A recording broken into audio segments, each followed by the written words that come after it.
Bismillah. Assalamu aleyküm, hürmetlik, muhterem, süyümlük, eziz Şarkı Türkistanlık qarindaşlarım. Bugün yeni bir video bilen karşınıza çıkıp kaldım. Bunun növbetdeki vaziyetimizge qanchalik alaqası var, qanchalik aktual bir tema. Bu haqda deydiganlarim ancha ko'p emas. Fakat men ötkende vekillik meselesinin nihayet mühim ekanligini dep ötkendim. Ve bu vekillik meselesinin mühimligiga hammadan qo'shilgan. Hatta ahirgi so'zlarimga qarshi chiqqanlarmi u baştaki vekillik meselesinin mühimligi mazmunlarga qo'shiladiganligini bildirgan. Şu sebepten bugün nihayet uzundan beri degim kelgan ama demayotgan bir tema. Diqqatingizga sunaman. Vekillikning nima uchun bu kadar mühim ekanligini bu misollardan ko'rib olishga bo'ladi. Ko'rayotganinglardek temamiz İsa Yusuf Aliptekin haqidagi talash tartishlarga to'liqlama. Aslida bu suhbatdan voz kechgandim. Mazog'i chammatgandek o'qqanmisan deb. Bilasizlar, mazog'i chammatishni gunoh hisoblaydigan an'anamiz bor emasmi? Hatta yaqingacha Abbaq Xo'ja haqidami uchuq bir nima degili bo'lmaydi. Chunki jamoat fikri bilan hisoblashmayam bo'lmaydigan ish. Endi bu temani so'zlamasam bo'lmaydigan yeri keldi. Chunki biz bir tarixiy ochalda turibdimiz. Bu vekillik chetiladigan bir tarixiy ochal. Şuna vekillik meselesini her zaman aklımızda tutmasak olmaydı.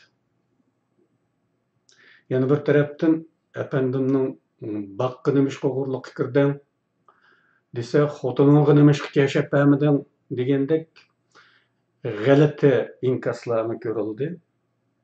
İsa Yusuf ne dedim, Seyfedin ne demedim degendek bichara inkaslar. Bunda şalpaqlı inkaslar qarab kishinin bularga ish chaqirib qoladi ekan. Qanday qiladi bichara boshqa tuzukroq bir nima topolmasa debmi o'ylab qoladi ekan kishi. Buning zitiga desammi, yanami kengroq bu masalani tilga olishni aytib keldim. Xabaringlarda yaqinda, pek yaqin emas herhalde. 20 kun, bir ay bo'lib qoldimi? Tor videolardan biridagi suhbatda İsa Yusufning jinoyatlaridan biri o'tirib qo'yilib ekanmish. Şunu his qildim ki İsa Yusuf temasının ommaviy matbuotlardagi shovqullari kitob o'qimaydiganligimizning yana bir namoyandasi. Masalani tunji qatam men o'tirib qo'ygan edim. Sharqi Turkiston ozodlik yo'lida izlanish nomli majmuadagi ma'lum maqolalarda bundan 20 yilcha vaqt burun İsa'nın xalqimizga qilib bergan ba'zi parlaq xizmatlarini tilga olib o'tgan edim. Bu qatim video suhbatlarda Hamidxon Köktürk'ning İsa haqida anglab o'tirib qo'yishi bilanla "Voy Hamidxon aka" degan suyimli atashlar ichida Hamidxon yodlanib ketganligini ko'rdik. Go'yo bu buyuk bir sirni fosh qilgan qahramon bo'ldi. Go'yo bu Hamidxon o'zi İsa'dan yaxshiroqmish kabi. Agar zarurat topilsa bu haqda ayrim so'zlaymiz. Hayotda shunday bir ishlar bo'ladi-ku. Masalan, bir dehqon bir so'zni desa, uningga xalqning diqqat qo'zg'almaydi. Pisentik kelmaydi u. Ama o'xshash gapni Mavzeydon desin bo'ldi. Voy, eng oliy yo'l yuriq bo'lib. Mavzeydon bunda deb ta'lim berdi deydi emasmi? inson bolalari mana shunday bo'ladi. O'xshash gap birisi tarafidan o'tirib qo'yilganda diqqat qilinmaydi. Boshqa birisi tarafidan o'tirib qo'yilsa shovqin ko'tariladi. Kitoblarimdagi maqolalardan boshqa yana bu yil 3-oydagi Xitoylarning boshqa millat mustamlikachilari bilan bo'lgan farqiy mavzuliq videoning 32-minutdan keyingi qismida mushu Jang Jichongning nutqi va bu nutqning birishuvri haqida to'xtalgan. Bunun manbasi İsa Yusufning Sharq Turkiston uchun, asr Sharq Turkiston uchun degan aslimasi. Bu nayati yo'g'on kelamsiz bir kitob. Mana bu kitobning 500-betdan 500-betdagi bu mavzu yurt gezimiz sonunda original Jang'ning bana qarshi chiqishi degan mavzu. Onundan keyin 500-betdan 502-betgacha bo'lgan qismi. Mushu yerda to'xtaladi bu haqda. Endi qarindoshlar, bu kitob 78-yili Turkiyada avj olgan kommunist mafkurasi va kommunist guruhlarning jamiyatni qalayonqon qilib, Turkiyani ichki urush qilib bag'dek darajaga yetishi, vaziyatning bo'yisin taraqqiy qilishi bilan Sovet ittifoqining aralashish astrobdan kommunist guruhlarni qurollantirish ehtimolligi kun tartibida 78-yili. Mana shunday g'alqiliq paytda Turkiya hukumati xilidan beri tashlab etilgan Isoni yodiga olib, uning boshlamchiligida namoyishlarni qildi. Kommunistlarning kelishkil bo'lmaydigan darajadagi zolimligi, rehimsizligini so'zlash orqali yo'ldan ezib kommunistlarning depog'usida o'ynab kelayotgan Turkiya yoshlarini ogohlantirmoq edi maqsad. Şoňlaşqa Türkiye dairələri tərəfindən aqıllandırılıb, namayişqə ündəlgən İsa'nın bu qatımqı namayişində kötürülgən lozunkalarının birində bizni görün, ibret elin deb yazılğanlığını desəklə, bu namayişning Şərq Türkistan davası məzmununda emasligini, Türkiye'nin şu çağdakı davalğıb doğan siyasi vəziyyətini nəzərdə tutub uyuşturulğanlığını bilişimiz təs emas. Mana şu namayişqa ündeş bilen bir vaqtda onu derhal bir aslimi yazıp çıkışqa rağbatlandırıp, məxsus bir Türk yazgıcısı onun ağzaki eytip birişi bilen bu aslimi yazılgan. Şoğunisi bu aslimi pütküçe komünistlarının əzveyləşləri besiqib qalgan. Neticede bu aslimigi bek hacet qalmağaçqa, onun nəşr qılınışı, tarqıtılışı qatarlıqlarga hökumət qol tutmagan. Şoňa bu kitap 85-nji ýylyga kelgende andan näşr kılınýan. Şoňunysy bu kitaplarda kitapxanalarda setilmay, nime üçindir Şarq Türkistan wagtydaky ambar hesabydaky bir hojurga besip goýalgan. Men 1996-njy ýyl Türkiýeге kelgen çağımda aldınqı awlat liderlerimizin küreş musabaqasy tecrübelerini öğrenmek maksatı bilen bu kitapdan birini okuşqa tirişgan bolsammy, kitap bek çoň hajimlik. Mening türkçem bunu okup düşünüşke yetmeydigan bolğanydan bek äfsuslanýardy. Şu çağlarda Arslan Alyptekinning bir qatym medrese kelip bu kitapning tarqalışyga qarşı geplerine şahit oldum. Onun maksudi kitapning bekagy taqılıp gitişini tosuş, pulga setiladiganlygyny bildirip goýuş edi. Yeni kelgenim üçin bu maňa bek galyty tuyulgaydy. 1999 yılı 2-nji qatym Türkiýeге qaytyp kelgen çağımda bir qatym medresege berip bu kitapdan birini ekilip okudum. Şu çağda meni bek köp işler hayran kaldırgan edi. Şuna xalar, xalamas halda kitaplarımda bazı uçurlarını ihtiyat bilen tilga aldım. İhtiyat bilen. Nima uchun ehtiyot bilan tilga olganligimdagi ijtimoiy sabablarni oxirida bayon qilaman. Keyin ba'zi videolarda ba'zi ipuçlarını tilga oldim. Lekin hech kimning diqqatini tortmadi. Aslida birasi hech bo'lmaganda qarish chiqsa ekan deb tamodi bo'lgandi. Agar shunday qilgan bo'lsa, men bu kitobning dal shu men tilga olgan mazmundagi betini rasm shaklida e'lon qilib, bir maydon bas munozir qo'zg'amoqchi bo'lgan. Nəhayət əfsuski, öz təqdiri haqqında xuddi tomuzda qolu to'ngadigan xalqimiz bununğa diqqət qilgani yo'q. İlgari men tilga olib o'tgan bir nuqta texmi muhim edi. Texmi muhim. Diqqat qilinglar. Bugun biz Sharq Turkiston masalasiga haqiqiy turda yordam beradigan bir davlat topolmay halak. Rasmiy yolg'onmi?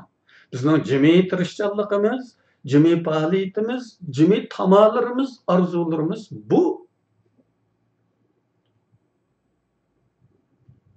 menzilde. Yani bir devlet çıksa bizni rastın kollusu iken, uç kaşkar aldı bizni kollusu iken degan tamadı biz. Xuddi 40-cı yıllardaki Sharq Turkiston Milliy inqilobi davridagi Sovet ittifoqining qo'ltiqqinidek bir davlat generallar, maslahatchilar, istixborotchilar qurol aslalarni berib qo'llasa ekan deb tamo qilib o'ytyapmiz bu. Rasmiy yolg'onmi? Har qanday asoratlik xalq chetning yordamini tamo qiladi. Aqsida bir davlat bo'lmoqchi harakatning o'z-o'zidan g'alaba qilish ehtimolligimi asosan yo'q. Bo'lmasa misol keltirib bersanglar men anglab boqay. Shuning uchunmi chetning yordami bir zaruriyat. Dal biz yarim asrdan ko'proq vaqtdan buyon tirishib qo'lga keltirishga urinayotgan chetning yordami İsa Yusuf olib tekin tarafidan bir emas bir qancha qitimlab tif tashlanib tarixiy fursatlar kulga aylangan. Birinchi qitimligi 1926-yillari yuz bergan. İsa Yusuf O'zbekiston Federativ Cumhuriyetining Anjan shahrida turishli Xitoy konsulxonasida malay bo'lib turayotgan chog'da bo'lgan ish. Shu chog'da Sovet ittifoqi Sovet davasida ishlamchilik qilib yurgan, tijorat uchun kelib ketadigan Uyg'urlarni to'plab, harbiy mashq qildirgan. Ondan qurollantirib Sharq Turkistonga yo'llamoqchi bo'lgan. Bir tijoratchi tijoratini o'ylag'achqa. Tijoratchi degan tijoratini o'ylaydi. Pulga günüp qolgan odamning ishtasi. Tijoratdan mahrum qoldirilib, harbiy mashqqa tutilganiga rozi bo'lmag'achqa. Kechisi İsa Yusufni izlab kelib, Sovet ittifoqining qilayotgan va qilmoqchi bo'lganlarini aytadi. Bu ishning zodi foydasi bo'ladigan ishmi? Çatkı ko'prakmi? Siz o'qigan odam obdan bilasiz. Sizden maslahat alay dedim. Siz bo'ladi desangiz qilayli, bo'lmasa qochayli degandek mazmunda ahvol aytdi. İsa darhol buni Xitoy konsuliga pash qilib qo'ydi. Beyjingdagi Yuan Shikai hukumati darhol Sovet elchisini chaqirtib, bu ishni yuziga solib, ularni o'zini tutib olishga undab, satchilikka qoldirdi. Sovet ittifoqi. Buni o'z aslimisida yozadi. İsa Yusuf bu kitapta yazılmış şu gapni. Ve bunun munofiqlik ekanligini bilguchiligi yo'q bo'lg'achqa Sharq Turkiston xalqini bir baloyi qazodan qutqizib oldim deb yozadi. Balkim asli ahvol texmi sharmanda bo'lishi cho'qim. Nimish bunday deymiz? Aslimini o'zi yozayotgan bo'lg'ach qanchalik go'zallashtirildi Alloh biladi. Bir aslini yazgıcı, öz aslimisini xalar xalamas özünü merkezge koydu. Kahraman görüntüşke tirişidi. Kusursuz bulup göründü. Mümkün kadar hatalarını ma'lum jihatda keçirilir sebeplerge bağlap, mümkün kadar güzelleştirip yazıştan hali bulanmaydı. Bu yakını her zaman aklımızda tutkan halde bu aslimini okugan çağımızda nurgun jaylarda. Bu qanday adam? Degan savollarga duch kelib, hayronligimizni yoshira olmay qolamiz. Bir qatımlıq Xitayga qarşı qurolliq qo'zg'olonni Xitayga setib itish qilmishini Sharq Turkiston xalqi qilingan bir qatımlıq g'oyat zo'r qutqizib olish deb baho berishni nima deb tushunsak to'g'ri bo'ladi? Bu odamning siyosiy engi bo'lgan liderlik vositalariga ega birisi emas, bir abdal ekanligini aql kechmay qolmaydi. Uning bu qilmishini aqlashidagi birdan-bir rejisi u yoqdimi Xitoylar o'z xalqimizni oldiga serib qo'yib, o'zaro qirdirdi degandan iborat. Qirg'inchilikdan qutuldirib qoptimish. Qirg'inchilikdan bu qutulibmi qolgandi. Buni qabul qilaylik-da. Hozir nima bo'ldi? Qirg'inchilikdan oxirgi hisobda qutuldikmi?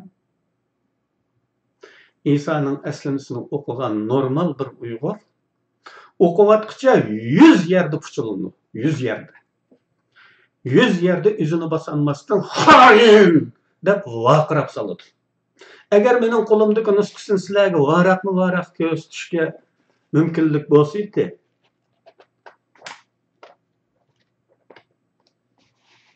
batlarning hoshiyalariga yozib qo'yilgan ta'sirotlarimni ko'rgan bo'lardinglar. Xoin, g'alcha, shuni biladi ekansan, u yana nima buncha g'alchilik, Xitoy ulug' falsafasi, qulchilik va hokazo. Ajna naslni yozib qo'yamiz kitobning butun bo'sh yerlariga. Bu ish bunday boshlandi.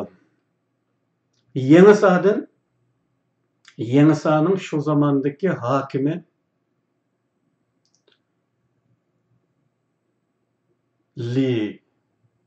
Chindeli.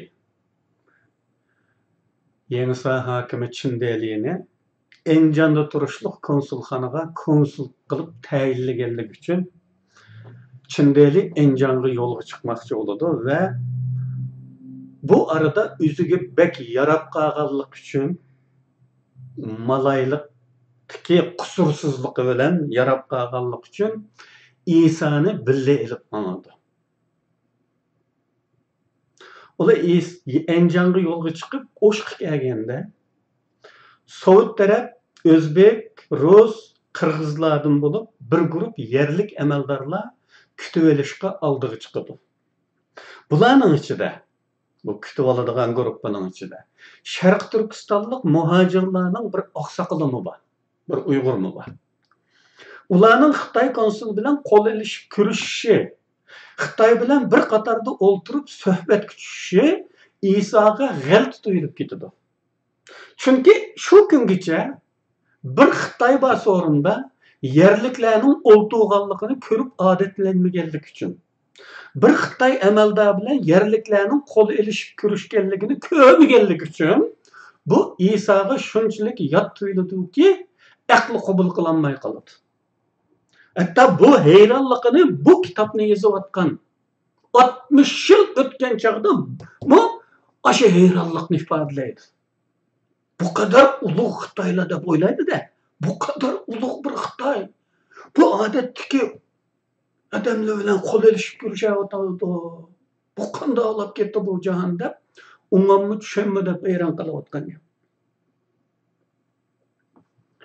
Enjandagi dastlabki kunlarda bir o'lim bo'ldi. Ya'ni bir Xitoy o'ldi. Xitoyning oxiratlik ishlari bilan İsa vazifalantirildi.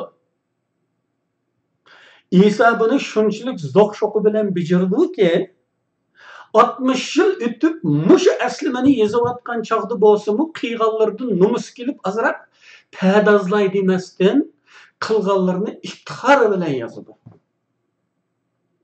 Xitoylar bilan birlikda tavutning oldida biligi oq bog'lab, g'azida bo'lib, mangallargacha iftixorlanib turib yozadi. Balkim go'zallashtirilgan bo'lishi mumkin. U holda asli ahvol texmi echinishlik bo'lgan bo'ladi. İsa'ning bunday to'liq va kamkutsiz qulluq psixikasi xo'jayin Xitoyning diqqatidan qochmaydi. Xitoyga yarab qoladi yani. Burunma yaraganda kunsir yarab qoladi. Konsul Xitoy Chindelining bir yeznisi bo'lib, aqliy tangponligi joyida emas edi. Keyinchi bu ablahning kesili adab ketib, ta'tini bilmaydiganligi keladi. Men bunu shunda paham etdim. Ta'rifning gapini kitobda yo'q, rostini desam. Ama keselning adab ketib, bir konsulxonada, ya'ni bir diplomatik muhit ichida tutib turish bek afsizaligi kelib qoladi. Shuningdek shuni bilalayimizki, taxmin qilalayimizki, kesel adab ta'rifni tutolmasligiga kelib qolgan bo'lishi kerak. Şunun bilan diplomatik vazifadagi bir Xitoy yot elda bir sarangni tutib turaverish afsiz bo'lgan chog'i buni Beyjingga tuqqanlarga olib berib o'tishni aytib keldi. Ta'rifni tutolmaydigan bir sarangni qanday yo'lga selish kerak? Kim uningga ega bo'lib uzoq Sibiriya temir yo'li bilan 7 kunlik safarga rozi bo'ldi? Oyla bununla İsa'nı muvafiq tapadı. Çünkü başka bir insan meyli öz tuqquni yoki yot kichkina g'ururi bo'lgan bir sarang Xitoyning ta'rifini tozalab 7 kunlik safarga unamdi.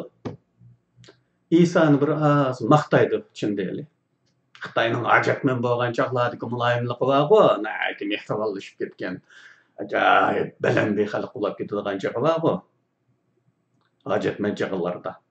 Aşındak mülayimlik bilen şilaştırıp bu vazifege senden mi işençilik bir adamның yokluğunu oylap yettim deydi.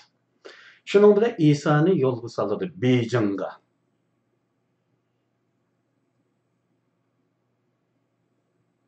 Uzak Sibiriya temir yolu bilen. Bu uzun seferde Sarang Xitoyning ta'rifini tozalab, Əslimində ta'rifini tozalaganligi tilga ilinmagan bo'lsa-mu, bunisini faraz qilishga bo'ladigan tabiiy ish, qarindoshlar. Güzelleştirilgan yeri bu bo'lishi mumkin. Beyjingga olib borib tuqqanlarga topshirdi sadoqat bilan.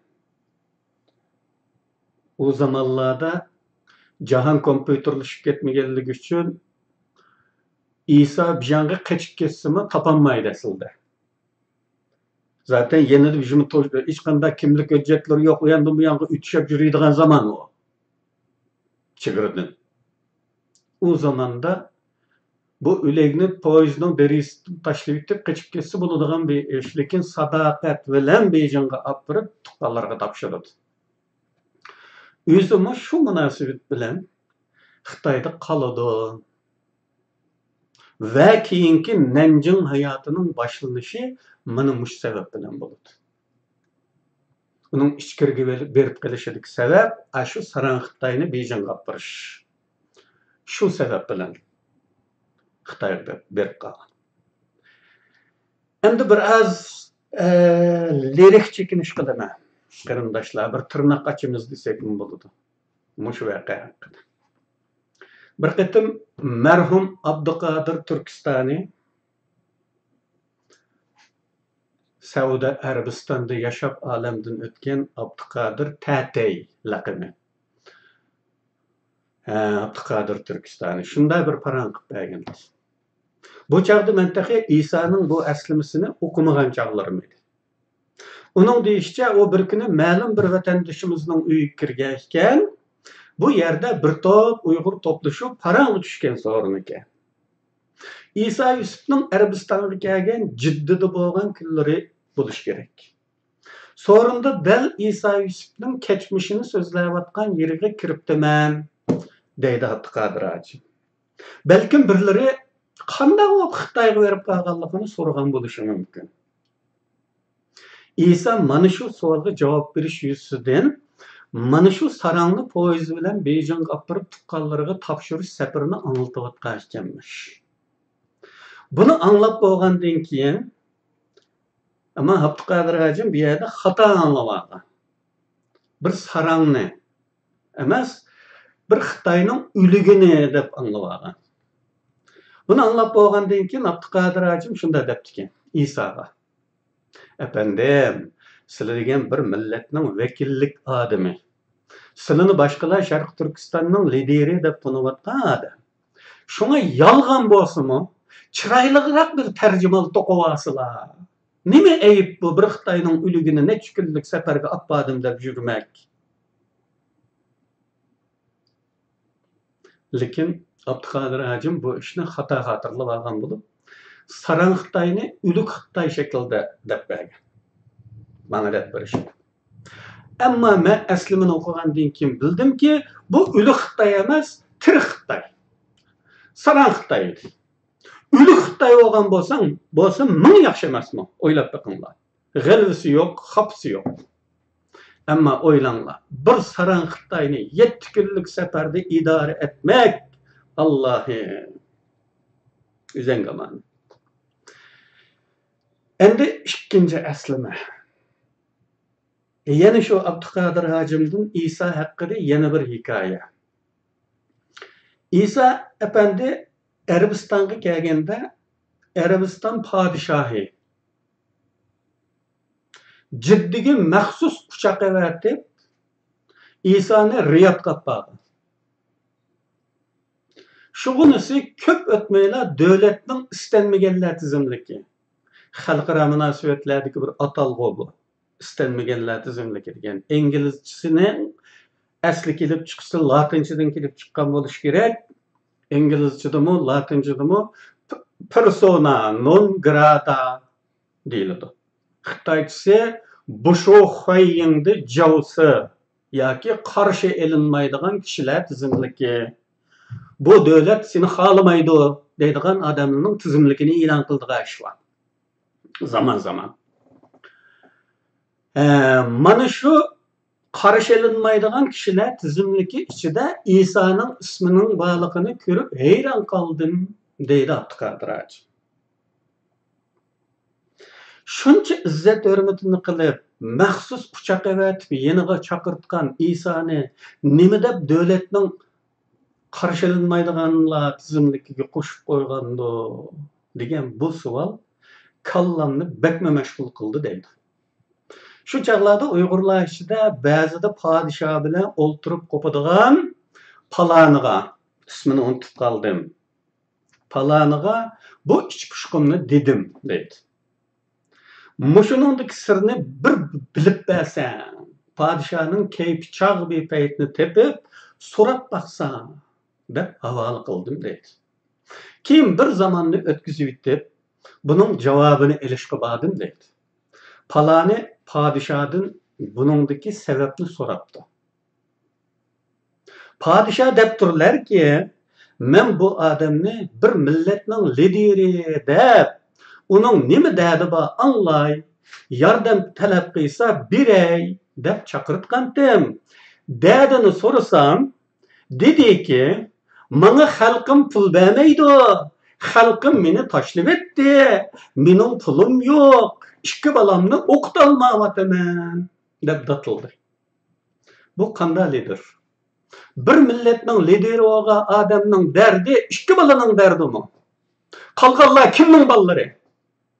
Eğer o mendan millatning ot sifatida "Manga yiliga 200 bala o'qitib ber, 400 bala o'qitib ber" degandek talablarda bo'lgan bo'lsa, ondan men uningga yordam beretdim, uni lider deb biletdim. U bir abdalken emasmi? Ailesining dardi bilan qolgan qanday odam bu? Mana shuningga achchig'im kelib, istenmaganlar tizimligiga qo'shib qo'ydim debdi. İsa'nın ayalının resmini görgenlerinin deyişçe, onun yasınış pasını tamamen aşı zaman Xitay təteylərinin turqu oxşar ekan. Köp adam onu Xitay olsa kerak deb o'ylab qilishidi. Va inkaslardan ba'zilar ayoli Xitay debdi, undaq emas. Aslimisidan qaraganda ayoli Uyg'ur. Ammo o Xitaylarni ulug' bilish ro'yi bilan butun vujudi to'lib ketgan bo'lg'achqa, o'zini Xitaylarga o'xshatishga, qiyofati bo'yicha Xitaylarga o'xshashga jon jahli bilan tirishgan bir ayol. Ya'ni mal egisini doğrumasa haram degan o'xshash. Başka atıp olup Ürümçik gelgenden keyin mi nurg'un fursatlarda qurolliq kurashga qarshi chiqadi İsa. Ve özünü teşlikçilikte ak kepter oruna koyuşqa tirişidi. Vatandan ayrılış jarayonimi tamamen bir abdallık. Ben bunu Google'da yazdım, qarindoshlar. Google'ni o'qiganlaringlar buni esleyalaysizlar. Şu ahirki peytler, vatandan ayrılıvatkan peytlardaki aşkeşmişlerinin hemmisi tamamen tarihi paketlarga uygun. İsa'nın bu eslimesideki paketlarına uygun, bunundan başka Hacı Yakup anatının şu billik açkanlarının içindeki bir adam, Hacı Yakup. Hacı Yakup'ның Türkiye'de yazgan, Türkçe yazgan eslimesidir aşı. İki eslimege asaslanıp yazılgan Google'daki aşkurlar. Ben bir yerde onu tekrarlap ottamay, Google'ni okusanlar, aşını üzanlayız kılalayısılar. Roman tokulma deyimiz ama ben bu yerde tamamen tarihi paketlarga asaslandım. Aşı Kökart davanda yüz bergen işlerden mi bu taksirde hiç kanda lideri has süpetinin yokluğu %100 bir abdal ekanligi mana men deb chiqib turdi. Qarindoshlar, shuni deb qo'yay, siyosiy literatura doirasida bir liderning liderlik vasiflarini eng chaqnaydigan, eng ko'zli ko'rilir fursati qaysi desanglar, halqılık paytda jur'atkor qaror elish ololmasligi ko'riladi. Agar halqılık paytda erkekchisiga qaror olinmasa, onunda liderlik sifatları yo'q degan gap.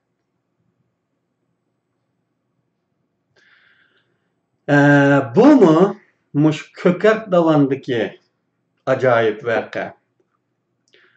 O'zi yozgan qurlardan ma'lum. Hech kim İsa'ga bo'hton qilayotgani yo'q. Qarindoshlar. 16 nafar Xitoy askari bor Kökart davanda. 16 asker.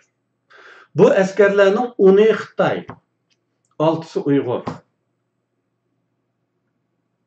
300'ge yaqin Uyg'ur, 300'ge yaqin chet elga chiqmoqchi bo'lgan, hajga mangan, yoki boshqa sabab bilan mangan, tijoratga mangan va bu siyosiy qochoqlar ular 300 Uyg'ur.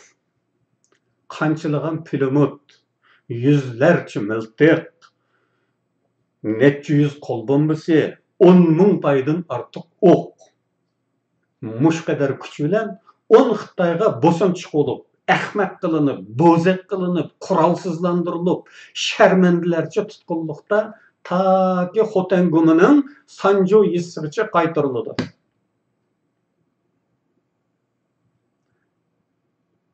Qolgan tafsilotni Google'dan o'qisangiz bo'ladi. Men bu yerda hamman deb o'taman. Bu qachoqlar Hindistonning chegara yaqinlaridagi bir yesiga kelganda, Hindiston hukumati ularga tikuchar evatib Srinagarga keldirdi. Kashmirning markazi Srinagarga. Ko'rinib turdiki, Hindiston hukumati ularni qarshiladi. Agar dushmanligi bo'lgan bo'lsa, tikuchar evatib ularni Srinagarga kelishini tushundigan olmaydi. Nayt tabiiyki, tarixiy ziddiyati bo'lgan Xitoyga qarshi ko'zir hisobida foydalanish uchun Hindiston hukumati ularni qarshiladi. Keyingi zamonlarda 58-yilda Tibet qochoqlariga panohlik berganligi aslida bizninkilarni xuddi keyin Tibetlarni qo'llagandek qo'llash niyatlarining borligining bir isboti edi. Ammo liderlar siyosiy da'voning taqdirini emas, o'z bolalarining istiqbolini bekrak o'ylag'achqa Turkiyaga ketgan. Turkiyaga kelgandan keyin Birlashgan Millatlar Tashkilotiga 2 qatim chaqirilgan. İsa 50-yillarda. Her 2 qatimda shaharni vayron, madrasani pok qilib qarab o'tadi. Bunun bir qatımida Sovet İttifaqı adamiyatib ko'rishgan. Buni Sharq Turkiston masalasini xalqarалық masala sifatida Birleşken Milletler Teşkilatı'nın kun tartibida tutish uchun har doim jonliq tutish uchun ma'lum bir davlat, ikki davlat o'tirib qo'yishi va 10 necha davlat qo'shilib ovoz berishi kerak ekan shu zamondagi siyosatda. Bu hozir anda oson emas qarindoshlar. U fursat ketdi. O zamanda ikki davlat o'tirib qo'yish 15 davlatmi aytavr qo'shilib ovoz berish kifoya ekan. Shunga bu ish bek o'ng bo'lgan. Sovet İttifaqı keraklik ovozni o'zining federatsiyalari orqali puturib yetadiganligini deb va'da qilgan. O'tirib qo'yishni men qo'ysam bo'lmaydi. O'tirib qo'yishga o'zinglar ikki davlat tepinglar degan. Shu zamonda Arabistonda yashaydigan cho'nglar ikki musulmon davlatni tepishga mas'ul bo'lgan. Ularning deyishicha ikkidanmi ko'p davlat topgan ular. Masala Birleşken Milletler'de o'tirib qo'yilgan.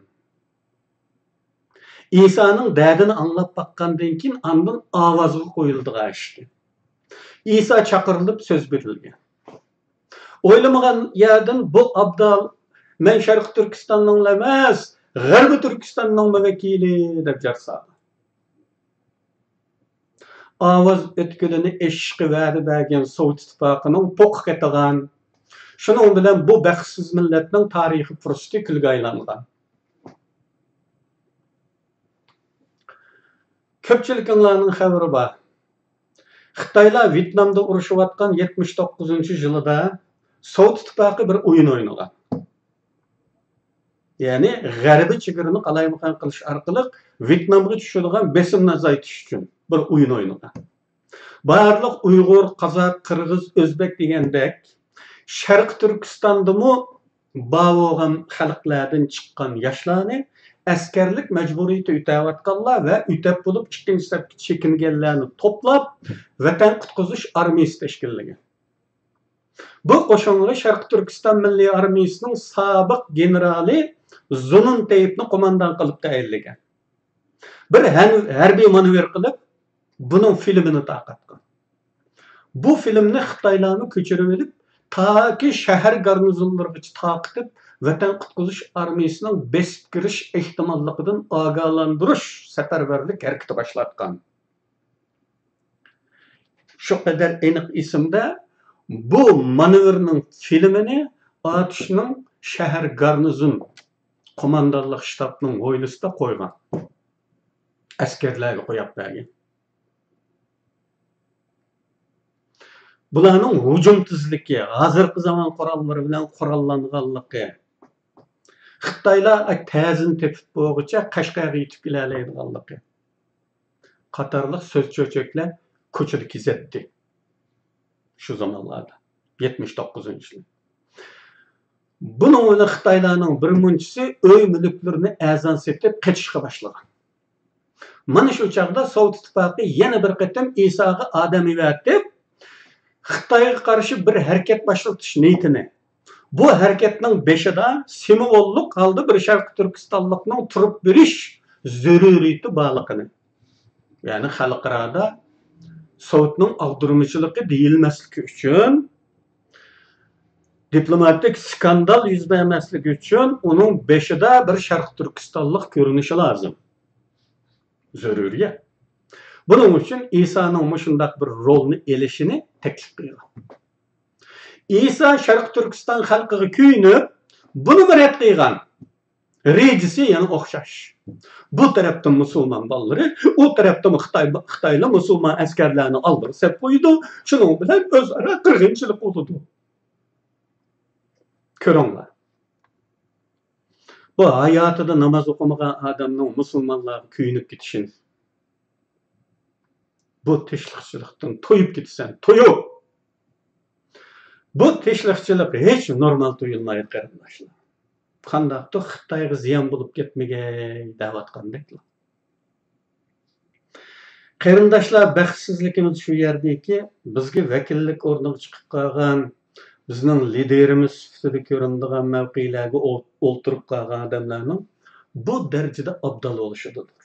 Baxtsizligimiz. Yani şunu səminlərə söyləyib qoyaq ki, bugünmə ahval başqaça emas. Bir muncha da'vochilarning faili majhul, kasalman iddialarga ega, ba'zilari hatto sap Uyg'urmi emas. Tahi İsa Turkiyada yerlashib qolganligining turtkisida Türk millatchiligining besim ostida da'voning ismini Sharq Turkiston deb kelgan.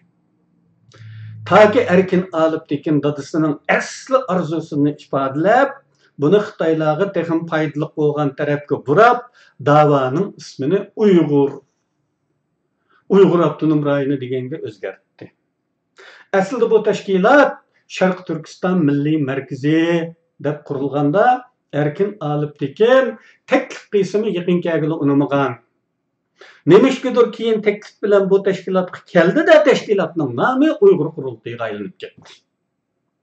Sharq Turkiston degan da'vo ismining burmilinishi, Sharq Turkiston Milliy Markazi degan tashakkülning Uyg'ur qurultiyi degan velikizina ismiga aylanib qolishi va buning oqibatida xalqarodagi da'vomizga aloqador uchur va xabarlarda Sharq Turkiston deyilmay, la'natkarda ismni qo'llanish ta'dirji umumlashishga yuz tutish qatorliqlarning hammasida Erkin Aliptekinning qo'li bor. Hassi bor, boshlamchiligi bor. Uyg'ur qurultiyiga aylangan va Erkin Aliptekin raislikni qabul qilgan shu tunji qurultayga qatnashganlar mushu jarayonda Erkin Aliptekinning qanday tavsiyalarni bo'lganligini, Uyg'ur qurultiyi degan ismni kimdan taklif qilganligini, nima uchun to'g'ri bir ismdan buningga burilganligini obdan biladi. Mana bularga shu birinchi qurultayning ishtirokchilari javob berishga tegishli masala.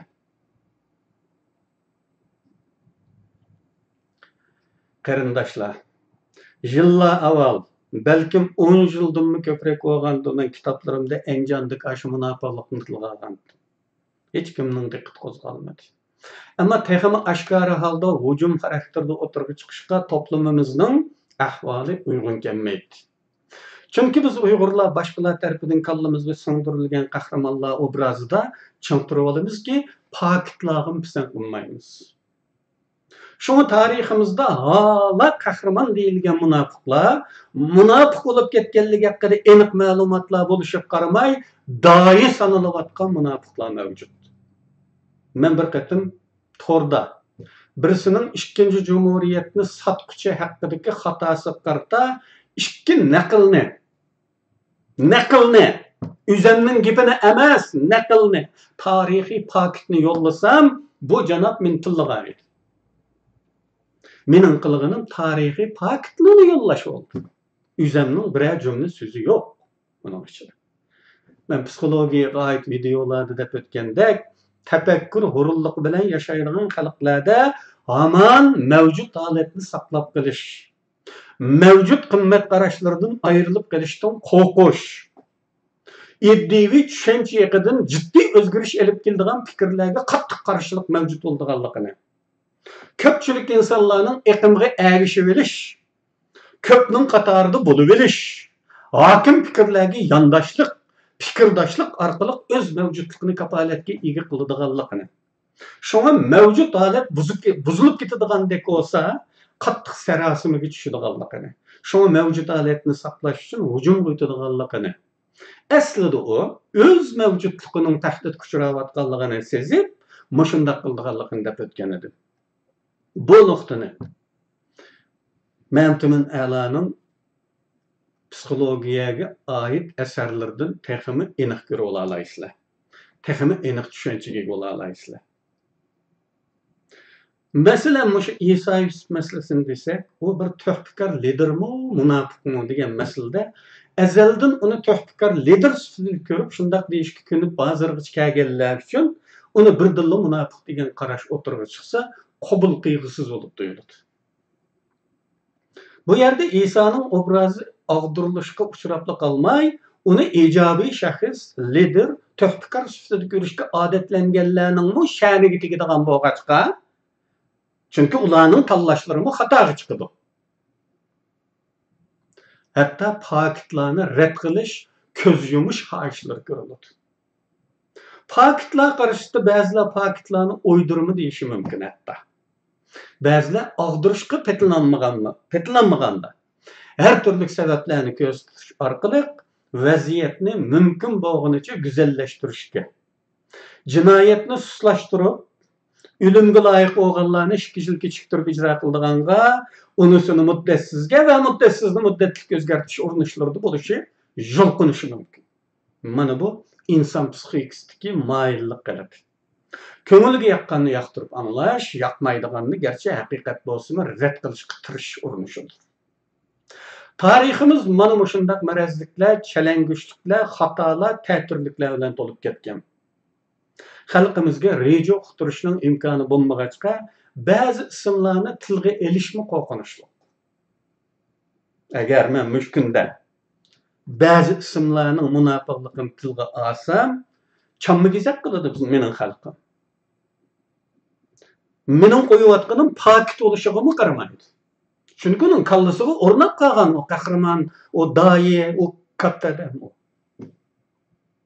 bu texmi mo'yim texmi mustahkamda. Pakitdan ustun. Chunki xalqimiz pakitlarga qarab emas, kallasiga singib qolganlarni o'lcham qilib olgan bo'lg'achqa, pakit emas, o'zining qiliplashgan, qasraqlashgan tushunchisini pakitdan ustun qo'ydi. Bu halning yana qachongacha davom qilganligini noma'lum. Yana bir yerimiz birisi o'lgan bo'lsa, bo'libmi Xitoy sababidan o'lgan bo'lsa, bo'ldi. Qil sig'maydiki, uning yuzlarcha munofiqligimi ko'z yumiladi. Uni qahramon deyishimizga asos to'liq. Xitoylarning qo'lida o'ldi. Buningdan buyuk pakit bormi? Tamamen uni qahramon deydi, davrda qarish. Qarindoshlar. Bu kunlar kelganda Nurbekerdek munofiqlarni Xitoy turmasiga qamalgan bo'lsa, unimi qahramon deydimi? Kuseyni bilisizlar, tono'g'i o't sağanda. Tononi elishtirishga bir uzun badr ishiltildi, kusey deb atalgan yog'och. Kuseyni ishlatib qisqirab ketgan chaqda qanday qilamiz? Kusey uzun bo'lsa qo'lim ko'ymaydi deydigan tamsil var onulda. Endi u qisqirab ketdi, qo'limiz kuydigan darajada qisqirab ketdi. Qanday qilamiz uni? Tavog'i o'rab, mo'ziga qo'yamdiq. Baliq kuseyni yoki tonorga tashlab yutamdiq. Aqlinglarni ishiltinglar. Munofiqlarning qismatini ko'p chaqlarda shunday bo'ladi. Ishlatkichi munofiqdan iborat bu kuseyni ishlatkili bo'lmaganda taxtaga qilib qo'ymaydi, to'noq tashlab yutadi. Buning bilan uni qahramon qilib olamizmi? Ishonamanki, birmuncha yo'lsiz tillig'ichilar chiqadi bu deganlarimga. Hatto bu Uyg'urga kuyinguchilarning ba'zilari Uyg'ur yezig'ini bilmaydi-yu, ammo Uyg'urlik davosining avangardidek saqal taqilib qilib hammaga tang esiladi.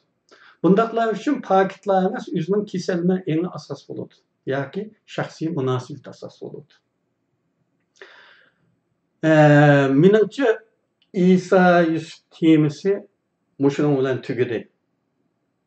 Aslida bu butun sürü kitap bu. Buningda bu turdagi ishlar oz emas. Lekin ashi yetarli, kifoya.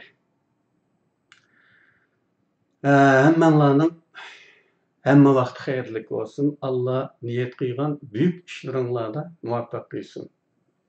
Duolaringlarni ijobat qilsin. Amin.